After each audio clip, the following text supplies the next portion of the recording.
नमस्कार दोस्तों, स्वागत है आपका हमारे यूट्यूब चैनल एक्शन क्लास में। दोस्तों आज आपने थंबनेल में एक शेप देखी होगी जो कि आपको यहाँ भी दिखाई दे रही है। दोस्तों इस शेप में पूछा गया है कि आपका इस वाले जो छायांकित जो भाग है उसका क्षेत्रफल कितना होगा, मतलब एरिया इसका आपको बताना है। सबसे पहली बात, क्वेश्चन किस टाइप से पूछा जाता है मैं क्वेश्चन आपको यहाँ बताता हूँ। क्वेश्चन आपको अब स्क्रीन पर दिखाई देगा। क्वेश्चन है 5 सेमी त्रिज्या वाले 4 समरूप वृत्त एक दूसरे को स्पर्श करते हैं तो छायांकित भाग का क्षेत्रफल बताइए। मैंने फिगर ऑलरेडी पहले से बनाया हुआ है। अगर फिगर भी नहीं आता तब उसका मतलब क्या हो गया, उसका मतलब है कि यहाँ उसने जो आपको यहाँ स्क्वायर दे रखा है, ठीक है, स्क्वायर उसने जो दे रखा है वो यहाँ स्क्वायर नहीं है, ठीक है, स्क्वायर टाइप जो दे रखा है वो आपका स्क्वायर नहीं है।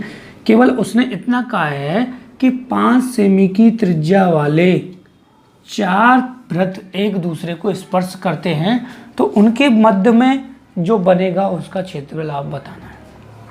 ये बात क्लियर हो गई, ठीक है। अब देखिए आपको पता है कि स्क्वायर टाइप नहीं दे रखा तो आपको स्क्वायर बनाना कैसे, नहीं होता तब भी दे रखा है तब भी, आपको शेप दे रखा है तो और अच्छी बात है, आप आसानी से समझ जाओगे।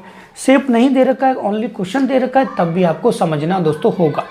समझना क्या होगा दोस्तों, उसने कहा है कि 5 सेमी की त्रिज्या वाले वृत्त, ठीक है। तो ध्यान से समझिएगा कि यहाँ से यहाँ तक सर्कल की त्रिज्या होती है कितनी, 5।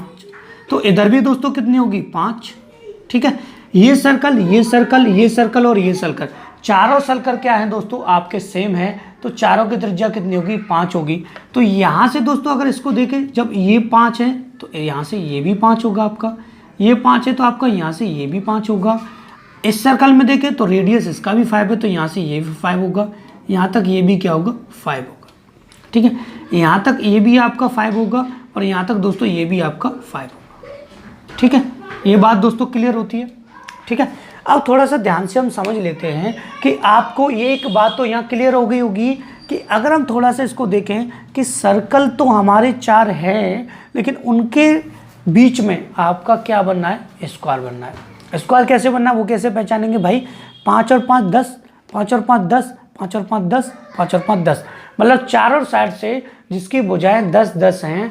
और दोस्तों आप जानते हैं जिस आकृति मतलब जिस चतुर्भुज की चारों भुजाएं क्या होंगी, बराबर होंगी, वो आपका स्क्वायर कहलाता है, पहली बात। दूसरा, यहां से समझ लीजिए शेप के जरिए कि मैंने कहा दोस्तों सपोज कीजिए एक सर्कल है, ठीक है, सर्कल की 4th हिस्सा है, सपोज कीजिए इतना हिस्सा है या इतना हिस्सा है, तो उसको हम बोलते हैं दोस्तों त्रिज्यखंड, मतलब सेक्टर बोलते हैं, ठीक है। और उस सेक्टर का जो एरिया निकाला जाता है उसका फॉर्मूला होता है θ/360 πr², ठीक है। कितना होता है, πr², पहली चीज। दूसरा, हमने यहां पर देखा कि यहाँ स्क्वायर टाइप बनना है, अगर 3 सर्कल एक दूसरे से अटैच होते तब भी आप इसी फॉर्मूले से निकाल सकते, ठीक है। लेकिन इस फॉर्मूले का यूज कब करना वो भी आपको देखना पड़ेगा। तो यहाँ से देखें दोस्तों कि यहाँ से ये तो बन रहा है आपका स्क्वायर, ये वाली शेप तो बननी है दोस्तों आपकी स्क्वायर, ठीक है। यहाँ तक कोई कन्फ्यूजन तो नहीं है, यहाँ तक कोई कन्फ्यूजन होनी भी नहीं चाहिए। यहाँ से देखें तो यहाँ से यहाँ तक सर्कल, यहाँ से यहाँ तक सर्कल, यहाँ से यहाँ तक सर्कल और यहाँ से यहाँ तक सर्कल, मतलब सर्कल के 4 पार्टों को अगर मिला दिया जाए तो एक नया सर्कल बन जाएगा। और जब नया सर्कल बनेगा तो आपको पता है ओनली सर्कल का एरिया माइनस करना पड़ेगा। मतलब अगर मैं स्क्वायर के एरिया में से इन चारों का एरिया माइनस कर दूं तो ये पार्ट बचेगा कि नहीं बचेगा, और वही दोस्तों उसने पूछा है। आई बात समझ में। थोड़ा सा मैं यहाँ पे वीडियो क्वालिटी चेक कर लेता हूँ, क्लियर आ रहा है कि नहीं आ रहा है, ठीक है दोस्तों। तो आपका 1 सेकंड में लूँगा, थोड़ा सा देखिए दोस्तों, यहाँ तक बात क्लियर हुई।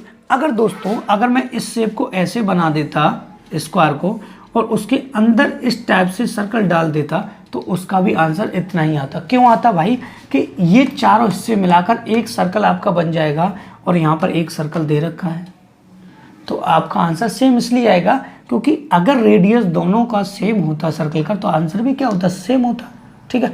अब मैं इसी की बात कर रहा हूँ, इसी को मैंने 2 जगह पार्ट में आपको डिवाइड करके बताया, तो कन्फ्यूज होने की आपको कोई ज़रूरत नहीं है। या विशेष करके याद रखिएगा जो मैं आपको समझा रहा हूँ वो समझाने का मतलब क्या है, ठीक है। अब देखिए मैंने आपसे कहा था कि अगर पूरे स्क्वायर के एरिया में से इन चारों को माइनस कर दिया जाए तो आपका आंसर आसानी से आ जाएगा। लेकिन दोस्तों चारों को माइनस करने का मतलब हो गया कि पूरे टोटल एक सर्कल को माइनस करना, पूरे एक सर्कल को माइनस करना। तो आप क्या करेंगे, तो हम लिखेंगे सबसे पहले हमको निकालना क्या है दोस्तों, छायांकित भाग का क्षेत्रफल, छायांकित भाग का क्षेत्रफल। और छायांकित भाग कौन सा, ये वाला। इसको कैसे निकालेंगे आपको मैंने अभी बताया है कि अगर मैं स्क्वायर के एरिया में से, ठीक है, अगर मैं एरिया ऑफ स्क्वायर में से, ठीक है, मतलब वर्ग के क्षेत्रफल में से,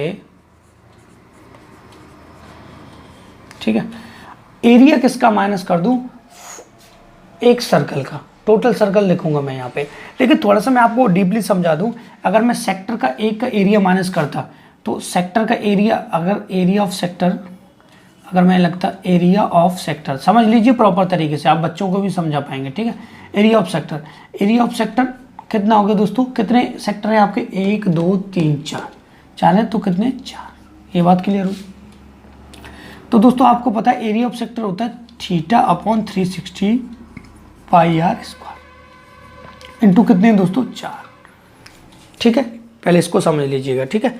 तो आप जब वैल्यू को पुट करते तो आपको पता है थीटा, थीटा आपको नहीं पता तो आपको पता है कि इसका टाइप से कटा हुआ है, फोर्थ हिस्सा इसका कटा हुआ है, तो मतलब 90 डिग्री है इसका एंगल। आई बात समझ में, 90 डिग्री होगा एंगल। क्यों होगा, क्योंकि यहाँ से और यहाँ तक देखें तो फोर्थ हिस्सा है और 360 का पूरा सर्कल होता है, तो फोर्थ हिस्सा कितना हो गया 90, तो हम यहाँ थीटा इक्वल कितना होते हैं 90 अपॉन 360, ठीक है। और ये होता पाई आर स्क्वायर इंटू कितना 4, 390 से ये 4 टाइम क्रॉस होता तो ये होता 1/4 पाई आर स्क्वायर इंटू 4, 4 से 4 क्रॉस हो जाता, पाई आर स्क्वायर आपका रिमेंड रह जाता। मतलब एक सर्कल का क्षेत्रफल यहाँ से रह गया। आई बात समझ में। तो हम इतना क्यों लिखेंगे भाई, इतना फालतू लिखने की क्या जरूरत है, केवल अपना कॉन्सेप्ट लगाइए ना, केवल समझिए चीज़ों को। लेकिन ये बात ध्यान रखिएगा, अगर यहाँ पर सर्कल 3 होते, अगर यहाँ पर सर्कल 3 होते अटैच होते, तो पहली बात तो उनका एंगल दिया होता 60 डिग्री का, फिर बीच में जो बचता, तो आपको यहाँ इतना लगाना पड़ेगा फॉर्मूला। 3 सर्कल होते तो आपको 3 का मल्टीप्लाई, 4 सर्कल है तो 4 का मल्टीप्लाई। यहाँ ओनली पाई आर स्क्वायर क्यों माइनस कर रहे हैं, उसका रीजन मैंने आपको अभी बताया, क्योंकि चारों हिस्सों को मिलाकर एक सर्कल बन जाएगा, तो आपको इस फॉर्मूले की ज़रूरत नहीं पड़ेगी। ये बात क्लियर हुई, ठीक है। तो मैं यहाँ से इस फॉर्मूले को रफ ही कर देता हूँ, लेकिन थोड़ा सा अगर आप इसका स्क्रीनशॉट लेना चाहते हैं जो कि आपको काम आने वाला है, ठीक है। देखिए ज़रूरी नहीं है ये फॉर्मूला यही लगेगा, आपके पास कोई भी सर्कल हो, इतना हिस्सा काटा हुआ है और यहाँ 30 डिग्री दे रखा है, उसका एरिया आपको बताना है, तब भी आपका यही लगेगा फॉर्मूला। एरिया ऑफ सेक्टर पढ़ना है तो वीडियो की जो लिंक है एरिया सेक्टर की, वो डिस्क्रिप्शन मिल जाएगी, प्रॉपर तरीके से उसमें इसको समझाया गया, ठीक है। लेकिन दोस्तों आपसे अभी तक मैंने एक बात नहीं कही है जो मैं आपसे कहना चाहता हूँ कि यदि आपको मेरा वीडियो अच्छा लग रहा है, पसंद आ रहा है मेरा पढ़ाना, तो प्लीज़ वीडियो को लाइक कर दीजिएगा और अपने दोस्त के पास शेयर कर दीजिएगा। बस छोटा सा काम आपको करना है, ठीक है। देखिए तो हम क्या करेंगे दोस्तों, यहाँ से only area of circle minus कर देंगे, ठीक है। क्या कर देंगे, एरिया ऑफ सर्कल माइनस कर देंगे, ठीक है, मतलब वृत्त का क्षेत्रफल, ठीक है। अब देखिए area of square, area of square होता है साइड का स्क्वायर, कितना होता है दोस्तों साइड का स्क्वायर, और ये होता है दोस्तों सर्कल का पाई आर स्क्वायर, ठीक है। ये बात क्लियर हुई। तो आपको पता है साइड, स्क्वायर की साइड कितनी है, 5 नहीं है दोस्तों, ये ध्यान रखिएगा, ये पूरी साइड हो गई है किसकी 5 और 5 10, ये भी 10 है, ये भी 10 है, तो स्क्वायर बनना है। तो साइड कितनी होगी दोस्तों 10, 10 का कर देंगे यहाँ पे स्क्वायर माइनस पाई, पाई की वैल्यू आप जानते हो 3.14 होती है इंटू आर, आर आप 10 मत लिख लेना, क्योंकि एक वृत्त में केवल एक ही त्रिज्या होती है, 2 त्रिज्या नहीं होती हैं, ठीक है। ये आप ध्यान रखिएगा, रेडियस एक ही होता है।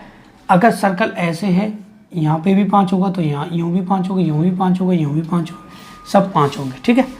तो यहाँ से देखें तो ये कितना है दोस्तों आपका 5, तो 5 का स्क्वायर हो जाएगा, ठीक है। 10 का स्क्वायर कितना होता है दोस्तों 100, 3.14 इंटू 5 का स्क्वायर 25, ठीक है। ये हो जाएगा 100 का 100 और ये मल्टीप्लाई करेंगे तो ये आ जाएगा 78.50। कितना आ जाएगा 78.50 आपका आ जाएगा। जब इसको सॉल्व करेंगे तो ये आ जाएगा दोस्तों आपका 21.50। ये आ जाएगा दोस्तों आंसर। मतलब इस शेप का जो एरिया आएगा वो कितना आएगा 21.50 आपका आ जाएगा। ठीक है, तो छोटी सी कैलकुलेशन करनी थी लेकिन प्रॉपर तरीके से समझना भी था। तो दोस्तों पहले आप इसका स्क्रीनशॉट लीजिए, तब मैं आपसे आगे बात करता हूँ। दोस्तों सबसे पहली बात, इसमें सेक्टर की बात हो रही है, ठीक है, त्रिज्यखंड की बात हो रही है, ठीक है। वो क्या होता है, कैसे उसके क्वेश्चन आते हैं, तो उनकी जो लिंक है आपको डिस्क्रिप्शन में प्रॉपर तरीके से मिल जाएगी। आपको कोई कंफ्यूज होने की कोई भी ज़रूरत नहीं है। वहाँ प्रॉपर तरीके से बेसिक से आपको समझाया गया उस वीडियो में। तो उस वीडियो को नहीं देखना भूलिएगा क्योंकि उसकी लिंक आपको डिस्क्रिप्शन में मिल जाएगी। तो जाते जाते फिर मैं आपसे कहूँगा दोस्तों, यदि आपको मेरा वीडियो अच्छा लगा, मेरा पढ़ाना आपको पसंद आया तो वीडियो को लाइक कर दीजिए और अपने दोस्त को शेयर कर दीजिए। And thank you for watching my video.